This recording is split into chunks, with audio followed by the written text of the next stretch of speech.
बोलो भागवत भगवान की जय। दशम स्कंद 22वां अध्याय क्षीर हरण। श्री सुखदेव जी कहते हैं, परीक्षित, अब हेमंत ऋतु आई, उसके पहले ही महीने में अर्थात मार्गशीर्ष में नंद बाबा के ब्रज की कुमारियां कात्यायनी देवी की पूजा व्रत करने लगीं। वे केवल हविष्य अन्न ही खाती थी। राजन वे कुमारी कन्याएं पूर्व दिशा का क्षितिज लाल होते होते यमुना जल में स्नान कर लेती और तट पर ही देवी की बालुकामयी मूर्ति बनाकर सुगंधित चंदन फूलों के हार भांति भांति के नैवेद्य, धूप दीप, छोटी बड़ी भेंट की सामग्री, पल्लव, फल और चावल आदि से उनकी पूजा करती। साथ ही वे कत्यानी और महामाये, ये महायोगिनी, ये सबकी एकमात्र स्वामिनी, आप नंदन श्री कृष्ण को हमारा पति बना दीजिए। देवी, हम आपके चरणों में नमस्कार करती हैं। इस मंत्र का जप करती हुई वे कुमारी देवी की आराधना करती। इस प्रकार उन कुमारियों ने, जिनका मन श्री कृष्ण पर निछावर हो चुका था, इस संकल्प के साथ 1 महीने तक भद्रकाली को भलीभांति पूजा की और नंदनंदन श्याम सुंदर ही हमारे पति हों। वे प्रतिदिन उषा काल में ही नाम ले लेकर एक दूसरी सखी को पुकार लेती, परस्पर हाथ में हाथ डालकर ऊंचे स्वर से भगवान श्री कृष्ण की लीला अपने नामों का गान करती हुई यमुना जल में स्नान करने के लिए जाती। एक दिन जब कुमारियों ने प्रतिदिन की भांति यमुना जी के तट पर जाकर अपने अपने वस्त्र उतार दिए और भगवान श्री कृष्ण के गुणों का गान करती हुई बड़े आनंद से जल क्रीड़ा करने लगी। परीक्षित, भगवान श्री कृष्ण सनक आदि योगी और शंकर आदि योगेश्वरों के भी ईश्वर हैं। उनसे गोपियों की अभिलाषा छिपी न रही। वे उनका अभिप्राय जानकर अपने सखा ग्वाल वालों के साथ उन कुमारियों की साधना सफल करने के लिए यमुना तट पर गए। उन्होंने अकेली उन गोपियों के सारे वस्त्र उठा लिए और बड़ी फुर्ती से वे एक कदम के वृक्ष पर चढ़ गए। साथ ही ग्वाल वाल ठटा ठटा कर हंसने लगे और स्वयं श्री कृष्ण भी हंसते हुए गोपियों से हंसी की बात करने लगे। अरे कुमारियों, तुम यहाँ आकर इच्छा हो तो अपने अपने वस्त्र ले जाओ। मैं तुम लोगों से सच सच कहता हूँ, हंसी बिल्कुल नहीं करता। तुम लोग व्रत करते करते दुबली हो गई हो। ये मेरे सखा ग्वाल वाल जानते हैं कि मैंने कभी कोई झूठी बात नहीं कही है। सुंदरियों, तुम्हारी इच्छा हो तो अलग अलग आकर अपने अपने वस्त्र ले लो या सब एक साथ ही आओ, मुझे इसमें कोई आपत्ति नहीं है। भगवान की यह हंसी मस्करी देखकर गोपियों का हृदय प्रेम से सरोवर हो गया। वे तनिक सकचाकर एक दूसरे की ओर देखने लगी, मुस्कुराने लगी, जल से बाहर नहीं निकली। जब भगवान ने हंसी हंसी में ये बात कही तब उनके विनोद से कुमारियों का चित्त और भी खिंच गया। वे ठंडे पानी में कंठ तक डूबी हुई थी, उनका शरीर थर थर कांप रहा था। उन्होंने श्री कृष्ण से कहा, प्यारे श्री कृष्ण, तुम ऐसी अनीति मत करो। हम जानती हैं कि तुम नंद बाबा के लाडले लाल हो, हमारे प्यारे हो। सारे ब्रजवासी तुम्हारी सराहना करते हैं। देखो, हम जाड़े के मारे ठिठुर रही हैं, तुम हमें हमारे वस्त्र दे दो। प्यारे श्याम सुंदर, हम तुम्हारी दासी हैं, तुम जो कुछ कहोगे उसे हम करने को तैयार हैं। तुम तो धर्म का मर्म भली बाती जानते हो, हमें कष्ट मत दो, हमारे वस्त्र दे दो, नहीं तो हम जाकर नंद बाबा से कह देंगे। भगवान श्री कृष्ण ने कहा, कुमारी हो, तुम्हारी मुस्कान पवित्रता और प्रेम से भरी है। देखो, जब तुम अपने को मेरी दासी स्वीकार करती हो और मेरी आज्ञा का पालन करना चाहती हो तो यहाँ आकर अपने अपने वस्त्र ले लो। परीक्षित, वे कुमारियाँ ठंड से ठिठुर रही थीं, काँप रही थीं। भगवान की ऐसी बात सुनकर वे अपने दोनों हाथों से गुप्त अंगों छिपाकर यमुना जी से बाहर निकली। उस समय ठंड उन्हें बहुत ही सता रही थी। उनके इस शुद्ध भाव से भगवान बहुत ही प्रसन्न हुए। अपने को पास आई देखकर उन्होंने गोपियों के वस्त्र अपने कंधे पर रख लिए और बड़ी प्रसन्नता से मुस्कुराते हुए बोलो, अरे गोपियों, तुमने जो व्रत लिया था उसे अच्छी तरह निभाया, इसमें संदेह नहीं है। परंतु इस अवस्था में वस्त्रहीन होकर तुमने जल में स्नान किया है, इससे तो जल के अधिष्ठाता देवता वरुण का तथा यमुना जी का अपराध हुआ है। अतः अब इस दोष की शांति के लिए तुम अपने हाथ जोड़कर सिर से लगाओ, उन्हें झुककर प्रणाम करो, तदंतर अपने अपने वस्त्र ले जाओ। भगवान श्री कृष्ण की बात सुनकर उन ब्रजकुमारियों ने ऐसा ही समझा कि वास्तव में वस्त्रहीन होकर स्नान करने से हमारे व्रत में त्रुटि हो गई। अतः उसकी निर्विघ्न पूर्ति के लिए उन्होंने समस्त कर्मों के साक्षी श्री कृष्ण को नमस्कार किया, क्योंकि उन्हें नमस्कार करने से सारी त्रुटियां और अपराधों का मार्जन हो जाता है। जब यशोदानंदन भगवान श्री कृष्ण ने देखा कि सबकी सब कुमारियां मेरी आज्ञा के अनुसार प्रणाम कर रही हैं, तब वे बहुत ही प्रसन्न हुए। उनके हृदय में करुणा उमड़ आई और उन्होंने उनको वस्त्र दे दिए। प्रिय परीक्षित, श्री कृष्ण ने कुमारियों से छल भरी बातें की, उनका लज्जा संकोच छुड़ाया, हंसी की और कठपुतलियों के समान नचाया। यहाँ तक कि उनके बस तक हर लिए, फिर भी वे उनसे रुष्ट नहीं, उनकी इन चेष्टाओं का दोष नहीं माना, बल्कि अपने प्रियतम के संग में से वे भी प्रसन्न हुई। परीक्षित गोपियों ने अपने अपने वस्त्र पहन लिए, परंतु श्री कृष्ण ने उनके चित्त को इस प्रकार अपने वश में कर रखा था कि वहाँ से एक पग भी न चल सकी। अपने प्रियतम के समागम के लिए सच कर वे उन्हीं की ओर लचीली चितवन से निहारती रहीं। भगवान श्री कृष्ण ने देखा कि उन कुमारियों ने उनके चरण कमलों के स्पर्श की कामना से व्रत धारण किया है, उनके जीवन का यही एकमात्र संकल्प है। तब गोपियों के प्रेम के अधीन होकर उखल तक वे बन जाने वाले भगवान ने उनसे कहा, मेरी परम प्रिय सी कुमारियों, मैं तुम्हारा ये संकल्प जानता हूँ। तुम मेरी पूजा करना चाहती हो, मैं तुम्हारी इस अभिलाषा का अनुमोदन करता हूँ। तुम्हारा यह संकल्प सत्य होगा, तुम मेरी पूजा कर सकोगी। जिन्होंने अपना मन प्राण मुझे समर्पित कर रखा है, उनकी कामनाएं उन्हें सांसारिक भोगों की ओर ले जाने में समर्थ नहीं होती। ठीक वैसे ही जैसे भुने उबाले हुए बीज फिर अंकुर के रूप में उगने के योग्य नहीं रह जाते। इसलिए कुमारियों, अब तुम अपने अपने घर लौट जाओ, तुम्हारी साधना सिद्ध हो गई है। तुम आने वाले शरद ऋतु की रात्रि में मेरे साथ विहार करोगी। सतियों, इसी उद्देश्य से तुम लोगों ने ये व्रत और कात्यायनी देवी की पूजा की थी।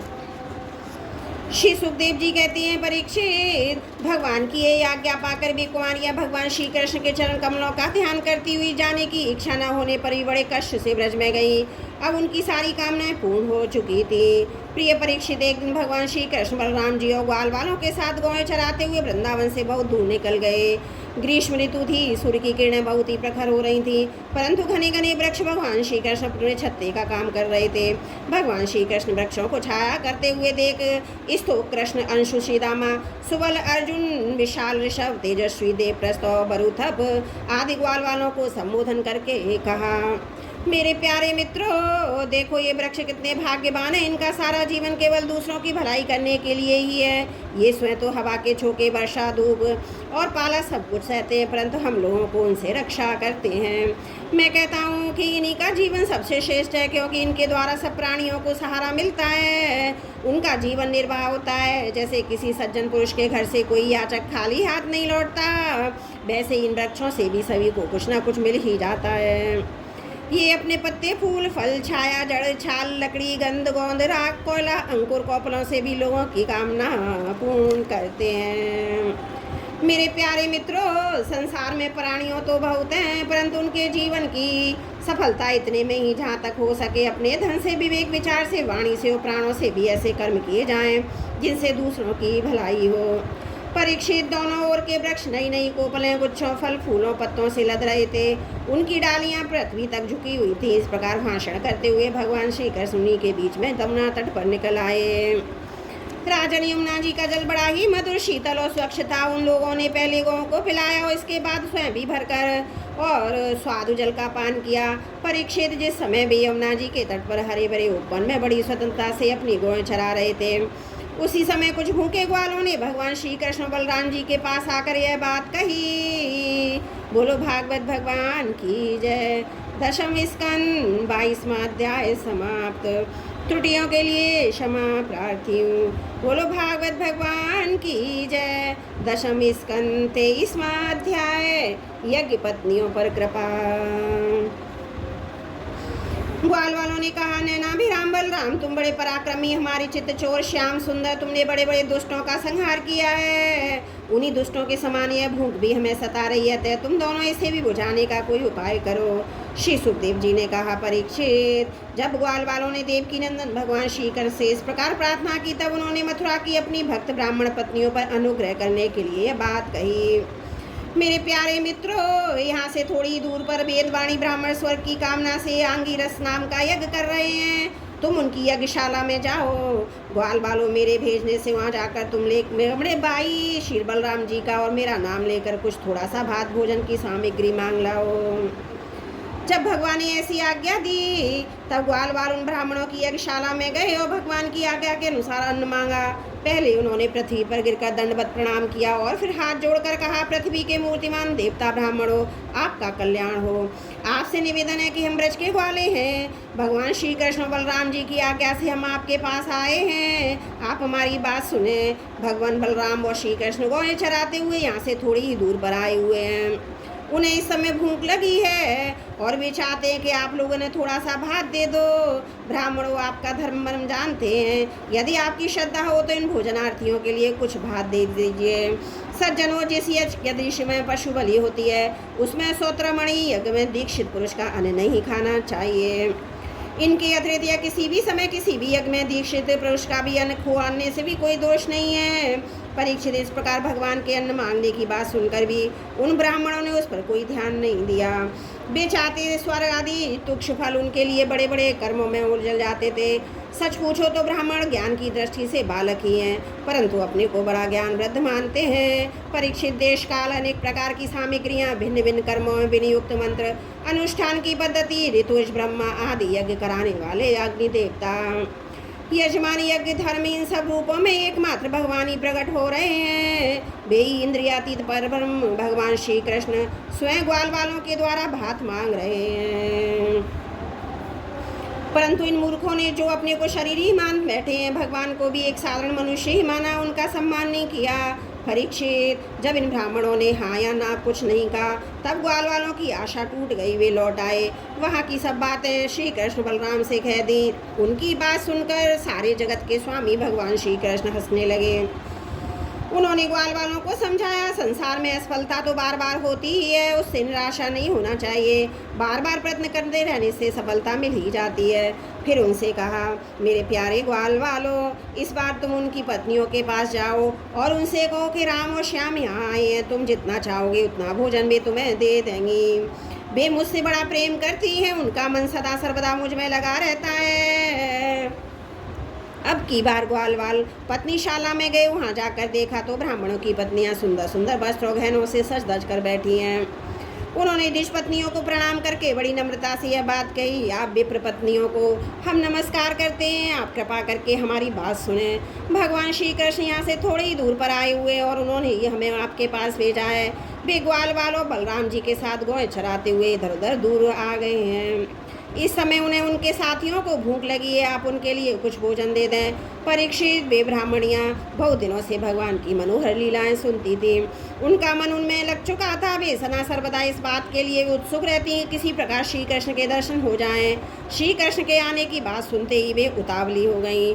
उन्होंने बर्तनों में अत्यंत स्वादिष्ट और हितकर भक्ष भोज ले और चोष्य चारों प्रकार की भोजन सामग्रियाँ ले ली और भाई बंधु पति पुत्री के रोकते रहने पर भी अपने प्रियतम श्री कृष्ण भगवान के पास जाने के लिए घर से निकल पड़ी।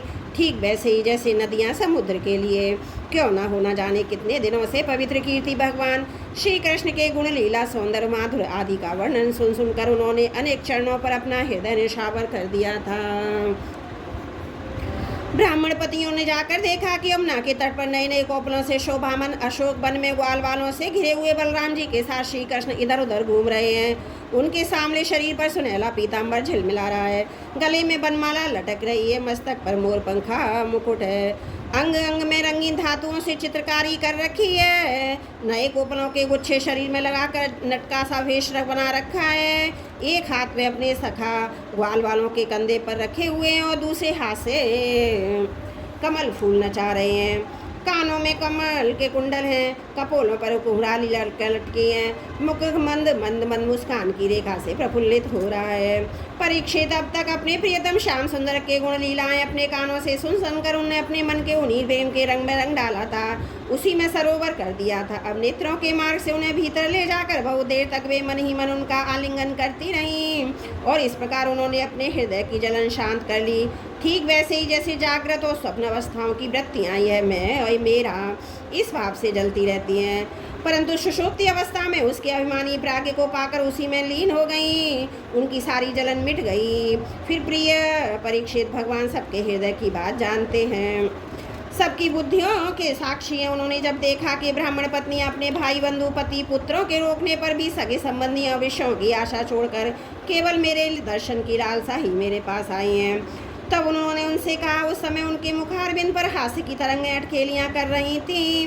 भगवान ने कहा, महाभाग्यवती देवियों, तुम्हारा स्वागत है, आओ बैठो, कहो हम तुम्हारा क्या स्वागत करें। तुम लोग हमारे दर्शन की इच्छा से यहाँ आई हो और तुम्हारे प्रेम पूर्ण हृदय वाले योग ही हैं, इसमें संदेह नहीं कि संसार में अपनी सच्ची भलाई को समझने वाले जितने भी बुद्धिमान पुरुष हैं वे अपने प्रियतम के समान ही मुझसे प्रेम करते हैं और ऐसा प्रेम करते हैं जिसमें किसी प्रकार की कामना नहीं रहती, जिसमें किसी प्रकार का व्यवधान, संकोच, छिड़ाव, दुविधा और द्वेष नहीं होता। प्राण, बुद्धि, मन, शरीर, स्वजन, स्त्री, पुत्र और धन आदि संसार की सभी वस्तुएं जिसके लिए और जिसकी संधि से प्रिय लगती हैं, उस आत्मा से, परमात्मा से, मुझे श्री कृष्ण से बढ़कर और कौन प्यारा हो सकता है। इसलिए तुम्हारा आना उचित ही है। मैं तुम्हारे प्रेम का अभिनंदन करता हूँ। परंतु अब तुम लोग मेरा दर्शन कर चुकी हो, अब अपनी यज्ञशाला में लौट जाओ। तुम्हारे पति ब्राह्मण ग्रस्त हैं, वे तुम्हारे साथ मिलकर ही अपना यज्ञ पूर्ण कर सकेंगे। ब्राह्मण पत्नियों ने कहा, अंतर्यामी श्याम सुंदर, आपकी यह बात निष्ठुरता से पूर्ण है।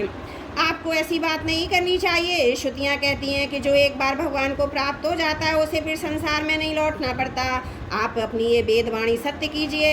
हम अपने समस्त सगे संबंधियों की आज्ञा का उल्लंघन करके आपके चरणों में इसलिए आई हैं कि आपके चरणों से गिरी हुई तुलसी की माला अपने केशों में धारण करें। स्वामी, अब हमारे पति, पुत्र, माता पिता, भाई, बंधु, स्वजन संबंधों में हमें स्वीकार नहीं करेंगे, फिर दूसरों की तो बात ही क्या है। वीर शिरोमणे, हम आपके चरणों में आ पड़ी हैं, हमें और किसी का सहारा नहीं है, इसलिए अब हमें दूसरों की शरण में ना जाना पड़े, ऐसी व्यवस्था कीजिए। भगवान श्री कृष्ण ने कहा, देवियों, तुम्हारे पति, पुत्र, माता पिता, भाई, बंधु कोई भी तुम्हारा तिरस्कार नहीं करेंगे। उनकी तो बात ही क्या है, सारा संसार तुम्हारा सम्मान करेगा। इसका कारण है अब तुम मेरी हो गई हो, मुझसे युक्त हो गई हो। देखो ना, ये देवता मेरी बात का अनुमोदन कर रहे हैं। देवियों, इस संसार में मेरा अंग संगी मनुष्यों में मेरी प्रीति अनुराग का कारण नहीं है, इसलिए तुम जाओ, अपना मन मुझ में लगा दो, तुम्हें बहुत शीघ्र ही प्राप्ति हो जाएगी। श्री सुखदेव जी कहते हैं, परीक्षित, जब भगवान ने इस प्रकार कहा तब मैं ब्राह्मण पत्नियां यज्ञशाला में लौट गईं। उन ब्राह्मणों ने अपनी स्त्रियों में तनिक भी दोष दृष्टि नहीं की, उनके साथ मिलकर अपना यज्ञ पूरा किया। उन स्त्रियों में से एक को आने के समय ही उसके पति ने बलपूर्वक रोक लिया था। इस पर उस ब्राह्मण पत्नी ने भगवान के वैसे ही स्वरूप का ध्यान किया जैसे कि बहुत दिनों में सुन रखा था। जब उसका ध्यान जम गया तब मन ही मन भगवान का आलिंगन करके उसने कर्म के द्वारा बने हुए अपने शरीर को छोड़ दिया। शुद्ध तत्व और सत्य शरीर वाला उसने भगवान की सन्निधि प्राप्त कर ली। इधर भगवान श्री कृष्ण ने ब्राह्मणों के लाए हुए 4 प्रकार के अन्न से पहले ग्वाल वालों को भोजन कराया, फिर उन्होंने स्वयं भी भोजन किया। परीक्षित, इस प्रकार लीला मनुष्य भगवान श्री कृष्ण ने मनुष्यों की सी लीला की। अपना सौंदर्य, माधुर्य, वाणी और कर्मों से गौएं, ग्वाल वाल गोपियों को आनंदित कर किया। स्वयं भी उनके अलौकिक प्रेम रस का आस्वादन करके आनंदित हुए। परीक्षित, इधर से ब्राह्मणों को ये मालूम हुआ कि श्री कृष्ण तो स्वयं भगवान है, तब उन्हें बड़ा पछतावा हुआ। वे सोचने लगे कि जगदीश्वर भगवान श्री कृष्ण और बलराम की आज्ञा का उल्लंघन करके हमने बड़ा भारी अपराध किया है।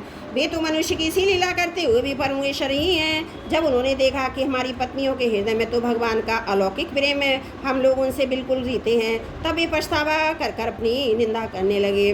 वे कहने लगे, हाय, हम भगवान श्री कृष्ण से विमुख हैं, बड़े ऊंचे कुल में हमारा जन्म हुआ, गायत्री ग्रहण करके हम द्विजाति हुए, वेद अध्ययन करके हमने बड़े बड़े यज्ञ किए, परंतु यह सब किस किस काम का। धिक्कार है, हमारी विद्या व्यर्थ गई, हमारे व्रत बुरे सिद्ध हुए, हमारी इस बहुत अज्ञा को धिक्कार है। ऊंचे वंश में जन्म लेना, कर्म कांड में निपुण होना, किसी काम न आना, इन्हें बार बार धिक्कार है। निश्चय ही भगवान की माया बड़े बड़े योगियों को भी मोहित कर लेती है, तभी तो हम कहलाते हैं मनुष्यों के गुरु और ब्राह्मण, परंतु अपने सच्चे स्वार्थ और परमार्थ के विषय में बिल्कुल भूले हुए हैं। कितने आश्चर्य की बात है, देखो तो सही है। यद्यपि ये स्त्रियां हैं तथापि जगत गुरु भगवान श्री कृष्ण में इनका कितना अगाध प्रेम है, अखंड अनुराग है। उसी से इन्होंने गृहस्थी की बहुत बड़ी फांसी भी काट डाली, जो मृत्यु के साथ भी नहीं कटती। इनके ना तो जिदाती के योगी यज्ञोपति आदि संस्कार हुए हैं, ना तो उन्होंने गुरुकुल में ही निवास किया है, ना इन्होंने तपस्या की है, ना तो आत्मा के संबंध में कुछ विवेक विचार किया है। उनकी बात तो दूर रही, इनमें ना तो पूरी पवित्रता है और ना ही शुभ कर्म ही है। फिर भी समस्त योगेश्वरों के ईश्वर पूर्ण कीर्ति भगवान श्री कृष्ण के चरणों में इनका दृढ़ प्रेम है। और हमने अपने संस्कार किए हुए गुरुकुल में निवास किया है, तपस्या की है, आत्मानुसंधान किया है, पवित्रता का निर्वाह किया है तथा अच्छे अच्छे कर्म किए हैं, फिर भी भगवान के चरणों में हमारा प्रेम नहीं है। हैं। सच्ची बात यह है कि हम लोग गृहस्थी के काम धंधों में मतवाले हो गए थे, अपनी भलाई बुराई को बिल्कुल भूल गए थे। अहो भगवान की कितनी कृपा है, भक्त बत्सल प्रभु ने ग्वाल वालों को भेजकर उनके वचनों से हमें चेतावनी दी है, अपनी याद दिलाई है। भगवान स्वयं पूर्ण काम है और केवल मोक्ष पर्यंत जितनी भी कामनाएं होती हैं उनको पूर्ण करने वाले हैं। यदि हमें सचेत करना होता तो उनका हम शरीर के क्षुद्र जीवों से प्रयोजन ही क्या हो सकता था। अवश्य इन्होंने इसी उद्देश्य से मांगने का बहाना बनाया, अन्यथा उन्हें मांगने की भला क्या आवश्यकता थी। स्वयं लक्ष्मी अन्य सब देवताओं को छोड़कर अपनी चंचलता, गर्व और दोषों का परित्याग करके केवल एक बार उनके चरण कमलों का स्पर्श पाने के लिए सेवा करती रहती हैं। वे ही प्रभु किसी से भोजन की याचना करें, ये लोगों को मोहित करने के लिए, नहीं तो क्या है। देश काल पृथक पृथक सामग्रियाँ, उन कर्मों में विनियुक्त मंत्र, अनुष्ठान की पद्धति, ऋतुवज, अग्नि देवता, यजमान, यज्ञ, धर्म सब भगवान के ही स्वरूप हैं। वे ही योगेश्वरों के भी ईश्वर भगवान विष्णु स्वयं श्री कृष्ण के रूप में यदुवंशियों में उत्तीर्ण हुए हैं। वो बात हमने सुन रखी थी, परंतु हम इतने मूढ़ हैं कि उन्हें पहचान ना सके। ये सब होने पर भी हम धन्याति धन्य हमारे अहोभाग्य हैं, तभी तो हमें वैसी पत्नियां प्राप्त हुई हैं। उनकी भक्ति से हमारी बुद्धि भी भगवान श्री कृष्ण के अविचल प्रेम से युक्त हो गई है। प्रभु आप अचिंत और अनंत ऐश्वर्यों के स्वामी हैं। श्री कृष्ण आपका ज्ञान अबाध है, आप ही माया से हमारी बुद्धि मोहित हो रही है और हम कर्मों के पचड़े में भटक रहे हैं। हम आपको नमस्कार करते हैं। वे आदि पुरुषोत्तम भगवान श्री कृष्ण हमारे उस अपराध को क्षमा करें, क्योंकि हमारी बुद्धि उनकी माया से मोहित हो रही है। हम उनके प्रभाव को ना जानने वाले अज्ञानी हैं। परीक्षित, उन ब्राह्मणों ने श्री कृष्ण का तिरस्कार किया था, तो उन्हें अपने अपराध की स्मृति से बड़ा पश्चाताप हुआ। उनके हृदय में श्री कृष्ण बलराम के दर्शन की बड़ी इच्छा भी हुई, परंतु कंस के डर के मारे वे उनका दर्शन करने को ना जा सके। बोलो भागवत भगवान की जय। दशम स्कंद 23वां अध्याय समाप्त। त्रुटियों के लिए क्षमा प्रार्थी हूँ।